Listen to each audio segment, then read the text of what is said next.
Assalamualaikum warahmatullahi wabarakatuh dan selamat sejahtera.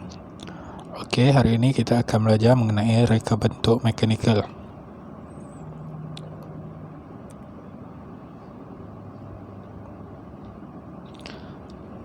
Okey, apa itu reka bentuk mekanikal?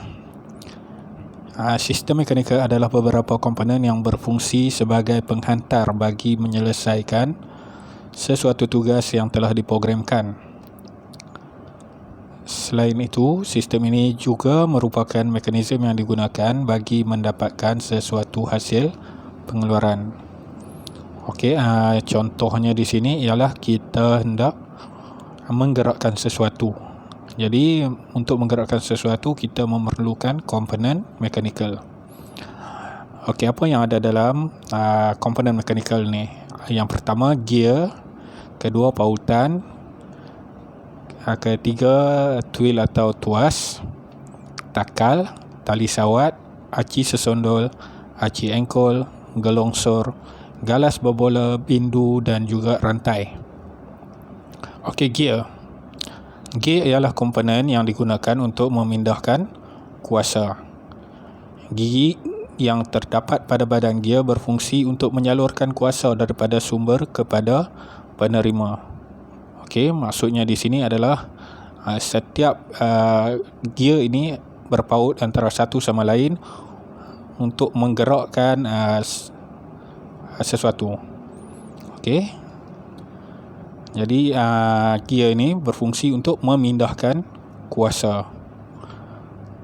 Okey, terdapat pelbagai jenis gear iaitu gear serong, gear taji, gear hilik, gear tulang hering, gear rek dan pinan, gear meter, gear skru, gear dalam, gear serong pilin dan gear belitan.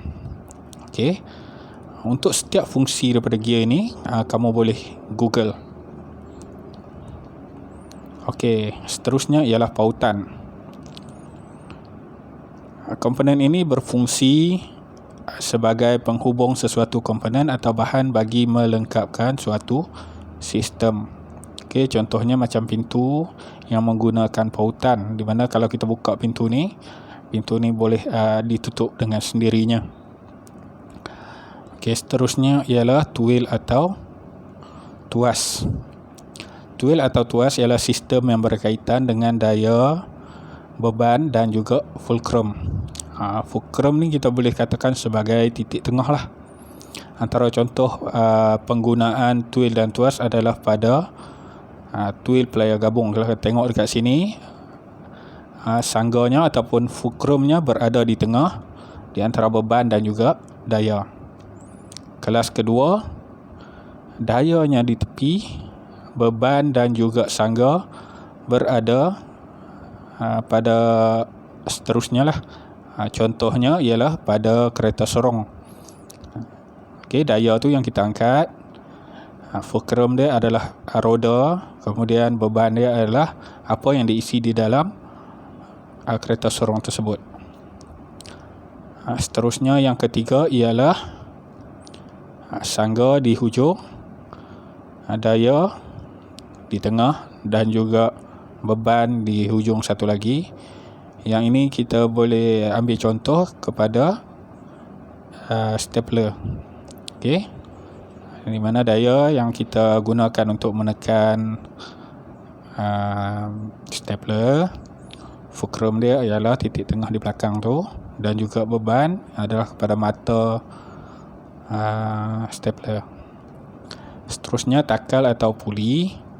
Okey, takal ialah mesin yang terdiri daripada satu roda berputar pada gandar.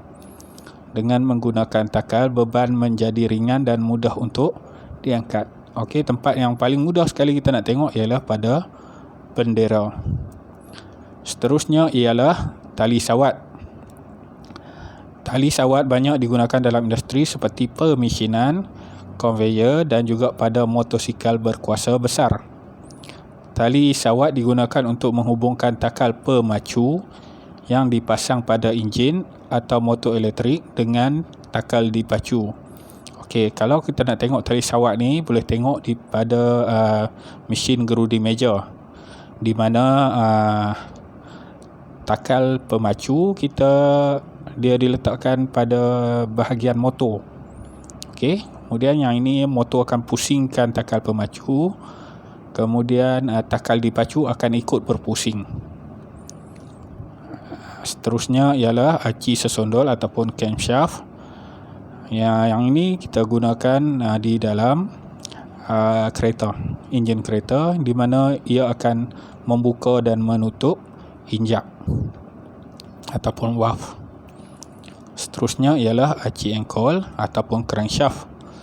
Aci engkol berfungsi untuk menukarkan gerakan linear kepada gerakan berputar. Seterusnya sebagai penghantar kuasa ke kotak gear untuk menggerakkan kenderaan. Okey, seterusnya ialah gelongsor. Gelongsor berfungsi sebagai pengurang geseran bagi menggerakkan sesuatu komponen. Okey, ia banyak digunakan dalam industri yang memerlukan pemindahan beban yang berat. Okey, maksud dia di sini beban diletakkan di bawah dan kita cuma tolakkan saja gelongsor ini ataupun slider ini. Seterusnya ialah galas berbola ataupun ball bearing. Galas berbola digunakan sebagai pengantara bagi objek yang berputar. Komponen ini juga bertindak sebagai pengurang geseran dan melancarkan pergerakan. Okey, penggunaan komponen ini dapat ditemukan pada bahagian roda kenderaan. Okey, paling senang kita boleh tengok pada basikal lah. Okey, pada roda tu dia ada ball bearing. Seterusnya bindu atau cak. Bindu digunakan bersama dengan mesin gerudi. Okey, di bahagian ujung mata gerudi ni ada bindu. Fungsinya untuk memegang dan juga mencengkam mata gerudi. Untuk mengetatkan cengkaman mata gerudi, pengunci khas digunakan. Dan yang terakhir sekali ialah rantai. Rantai berfungsi sebagai perantara bagi penghantaran kuasa antara dua gear. Komponen ini banyak digunakan pada basikal dan motosikal. Okey, seterusnya kita tengok bagaimana sistem mekanikal berfungsi pada produk yang dipilih. Okey, contohnya kita ambil pada basikal. Kita tengok handle untuk mengawal haluan basikal sama ada ke kiri atau ke kanan ke hadapan. Pengguna dapat menggerakkan handle dengan bebas kerana menggunakan galas berbola. Okey, kalau kita tengok pada bahagian bawah sikit ni, pada handle ni dia ada menggunakan galas berbola ataupun ball bearing. Kemudian brake. Sistem brake digunakan untuk memperlahankan atau menghentikan basikal. Okey, ia menggunakan tuas. Okey, seterusnya adalah pedal.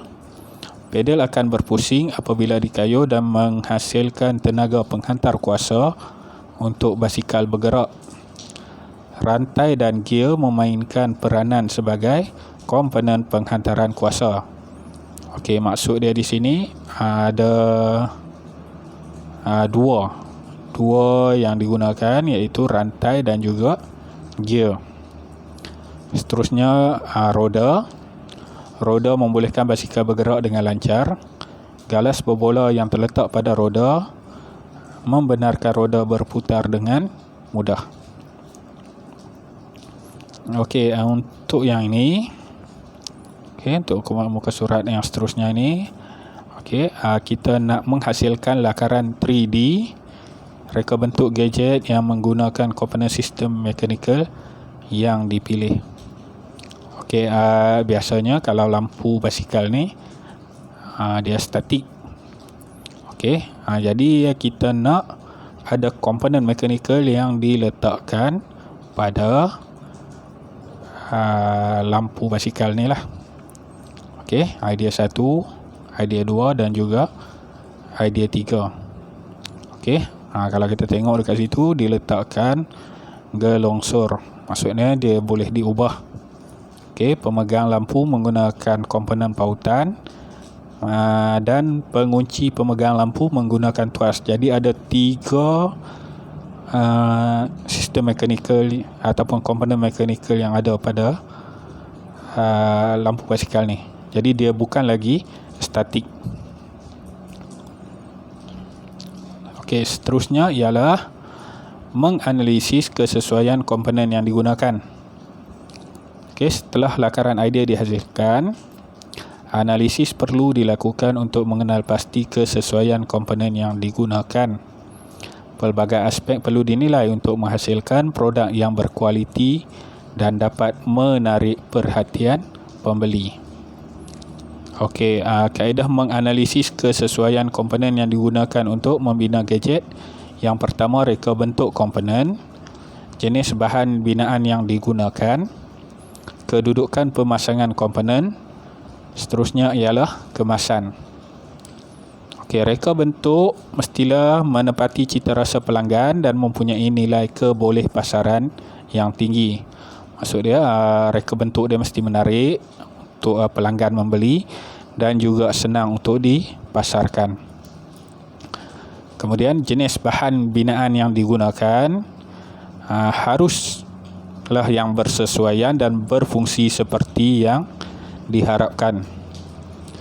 Kedudukan pemasangan komponen. Kedudukan pemasangan komponen dapat mempengaruhi jenis-jenis pautan yang digunakan. Kemudian kemasan. Okey, kemasan ni adalah finishing lah, apa yang kita nak letakkan pada produk yang kita hasilkan tu. Kemasan yang digunakan menarik dan dapat melindungi kelemahan yang ada pada komponen seperti mudah berkarat.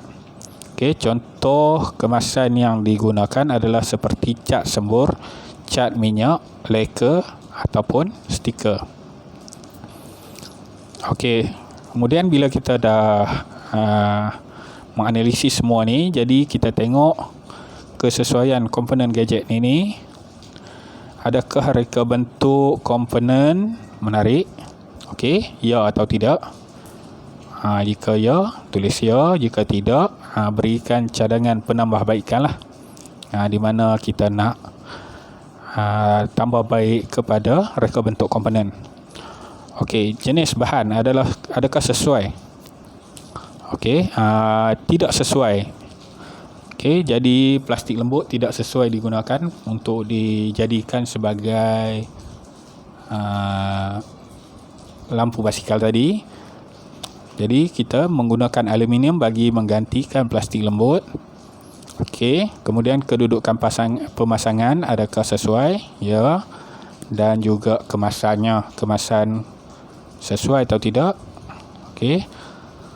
Okey, kemasan dia, cat sembur atau sebagainya. Jika ya, tulis ya. Okey, seterusnya ialah membuat rumusan kekuatan dan kelemahan komponen sistem mekanikal yang dipilih untuk membina gadget. Selepas analisis dilakukan, reka bentuk membuat rumusan dengan mengambil kira kekuatan dan kelemahan sistem mekanikal yang dipilih untuk membina gadget. Perbandingan tersebut dapat dilihat pada jadual di bawah. Okey, kita tengok dulu lakaran. Yang pertama, badan lampu, bateri terdapat di bahagian dalam badan lampu. Kemudian pemegang lampu. Yang ketiga adalah pengunci pemegang lampu. Okey, pemegang lampu menggunakan sistem pautan. Mempunyai kekuatannya ialah mempunyai cengkaman yang kuat pada handle basikal. Kelemahannya ialah sukar untuk dibuat pelarasan jika diameter handle basikal berbeza. Okey, jadi ini adalah kekuatan dan juga kelemahan pemegang lampu tersebut. Yang kedua, pengunci pemegang lampu. Sistem mekanikal yang digunakan ialah tuas. Okey, ia mengambil masa yang singkat untuk dipasang dan ditanggalkan. Okey, kelemahannya ialah mudah terbuka sekiranya tidak dipasang dengan kemas. Yang ketiga ialah badan lampu menggunakan sistem mekanikal gelongsor. Badan lampu boleh ditanggal dan dipasang dengan mudah. Okey, tapi kelemahannya ialah bahagian gelongsor mudah longgar jika terkena gegaran yang kuat. Okey, membina gadget mekanikal berfungsi. Peringkat seterusnya ialah kita menghasilkan gadget tersebut. Setelah kita membuat lakaran, kita buat analisis dan sebagainya, kita mula untuk membina gadget mekanikal tersebut. Okey, aktiviti ini akan melibatkan proses pembinaan model atau produk. Proses pembinaan adalah sama untuk setiap produk, namun begitu mungkin ada beberapa perubahan mengikut kesesuaian proses pembinaan tersebut. Okey, secara ringkasnya kita boleh tengok pada jadual yang ada di sebelah ni lah. Okey, yang pertama mula nama projek iaitu projek gadget lampu basikal. Kemudian sesi brief bersama pelanggan. Okey, sesi brief ni kita nak cari penambahbaikan, apa kehendak pelanggan dan sebagainya lah. Kemudian kita menjalankan kaji selidik. Kita buat lakaran awal. Seterusnya barulah dibuat lakaran idea. Okey, seterusnya ada sesi kritik. Okey, di sini kita akan tengok balik pada lakaran idea tu, yang mana okey atau tak okey. Jika tidak, kita terpaksa balik kepada lakaran awal dan ulang semula lakaran awal dan lakaran idea. Jika semua sudah setuju, jika ya, barulah kita membina lakaran akhir. Lakaran akhir kemudian diikuti dengan lukisan kerja. Lukisan kerja ni lebih detail lah daripada lakaran akhir tadi. Okey, seterusnya ialah penyediaan komponen pembinaan, proses penghasilan komponen. Okey, yang ni seperti pemesinan, tuangan, pembentukan dan lain-lain lagi. Yang ni kita dah belajar dalam bab yang sebelumnya. Kemudian kepada pemasangan komponen, kemudian kita lakukan pengujian. Jika okey, kita teruskan dengan kemasan akhir. Jika tidak, kita kena ulang balik pada pemasangan komponen dengan lebih baik. Kemudian barulah kita lakukan kemasan akhir. Okey, kemasan akhirnya seperti kita cat, letakkan stiker dan sebagainya. Kemudian barulah kita dianggap selesai dengan pembinaan gadget lampu basikal. Okey, yang ini lebih detail lagi lah. Okey, membuat lakaran. Okey, di sini kita tengok perumah bateri, pemegang bateri, pemegang lampu, pencengkam dan juga cermin. Okey, yang ni lebih detail. Kemudian menyediakan komponen-komponen pembinaan. Okey, komponen-komponen binaan yang berkaitan dengan mengambil kira kesesuaian pada fungsi serta proses pembinaan yang akan dilakukan. Yang ini contoh adalah pada gambar tersebut. Kemudian penghasilan komponen. Okey, penghasilan komponen. Okey, yang kita dah belajar dalam tajuk yang sebelumnya. Okey, jadi pada tajuk pembuatan ada pembinaan inilah bahan-bahan. Okey, kemudian pemasangan komponen. Setelah dihasilkan, komponen dipasang sehingga menjadi satu model lengkap ataupun menjadi produk siap. Setiap komponen mempunyai fungsinya yang tersendiri, saling berpaut antara satu sama yang lain bagi membentuk suatu sistem yang dapat menyelesaikan sesuatu tugas. Okey, gambar foto 2.2.9 menjelaskan produk yang tidak dipasang dengan baik dan kukuh akan menyebabkan kerosakan dan juga boleh menyebabkan kemalangan. Okey, seterusnya peringkat pengujian. Okey, peringkat seterusnya ialah pengujian. Di sini kita nak tengok kualiti dan juga kebolehtahanan pada produk yang kita hasilkan. Okey, semasa proses pengujian, prototipe akan diuji sehingga mencapai tahap keupayaan maksimum, iaitu sehingga produk memenuhi spesifikasi. Terdapat juga ujian simulasi dengan menggunakan teknologi terkini. Jika prototipe berjaya melepasi tahap kelulusan ujian yang ditetapkan, produk tersebut akan dikeluarkan secara besar-besaran dan sedia untuk dipasarkan kepada pengguna. Okey, gambar contoh pengujian yang dilakukan kepada topi keledar. Okey, sebelah sini 2.2.11 ni. Okey, topi keledar ni dibuat ujian ketahanan. Yang ni dah dikatakan sampai tahap maksimum. Okey, seterusnya yang terakhir ialah kemasan. Kemasan dilakukan pada model atau produk bagi menutup kelemahan rupa permukaan produk seperti berkarat, permukaan tidak rata, bahagian-bahagian yang tajam dan berbahaya. Di samping itu, kemasan juga dapat menambahkan nilai estetika produk agar kelihatan lebih cantik sekaligus dapat menarik perhatian pembeli. Okey, contohnya di sini menggunakan cat. Kiranya ada kelemahan, cat-cat ini dapat menutup kelemahan yang ada. Okey, cadangan penambahbaikan kepada sistem tersebut. Okey, ada 4, iaitu yang pertama rupa bentuk, bahan, kemasan seperti warna atau bahan kemasan dan juga fungsi.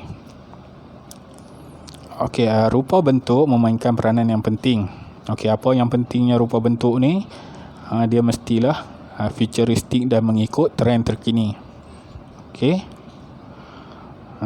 Jadi daripada bentuk konvensional, kalau kita tengok lampu basikal ni bulat, okey, kepada bentuk yang lebih futuristik. Jadi ini akan lebih menarik perhatian. Kemudian bahan. Faktor bahan memainkan peranan yang penting dalam pembinaan gadget atau produk. Contohnya penggunaan bahan plastik berbanding dengan bahan logam. Okey, dan sekarang ada gentian karbon. Bahan ini lebih tahan daripada logam dan sangat ringan. Kemudian fungsi. Fungsi bermaksud tugas. Produk yang fungsi ialah produk yang dapat melaksanakan tugas berdepatan dengan tujuan produk itu dicipta.